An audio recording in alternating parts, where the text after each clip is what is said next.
আত্মীয় স্বজনদের না জানিয়ে বিভিন্ন এজেন্টের মাধ্যমে প্রতিবন্ধী ও বৃদ্ধদের খুঁজে খুঁজে আশ্রমে আনতেন মিল্টন সমাদ্দার।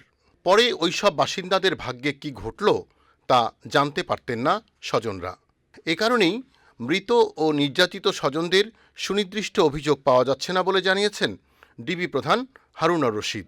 নিয়মিত ইয়াবা সেবনের কারণে খুব সহজেই আশ্রমে যে কোনো লোমহর্ষক ঘটনা ঘটাতে পারত মিল্টন, বলছেন গোয়েন্দারা।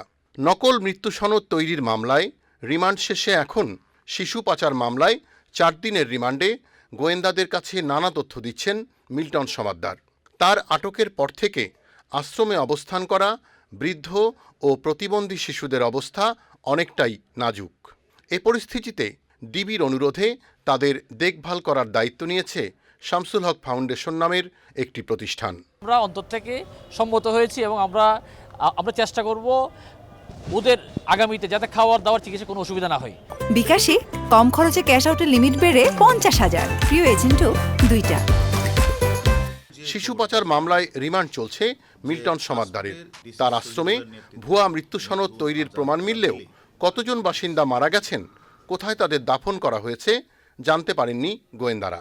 তার অনেক কালেক্টর আছে যারা বিভিন্ন জায়গা থেকে তারা এতিম বাচ্চা, বয়স্ক, প্যারালাইজড, ব্রাক প্রতিবন্ধী, মানসিক ডিসঅর্ডার এই মানুষগুলি কালেকশন করে এনে তাদের কাছে দেয়।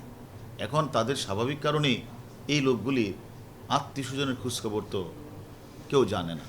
নিয়মিত ইয়াবা সেবনের কথা জানালেও কোথা থেকে তা সংগ্রহ করতেন এড়িয়ে গেছেন Milton. Enamul Kabir Rupam, channel I, Dhaka.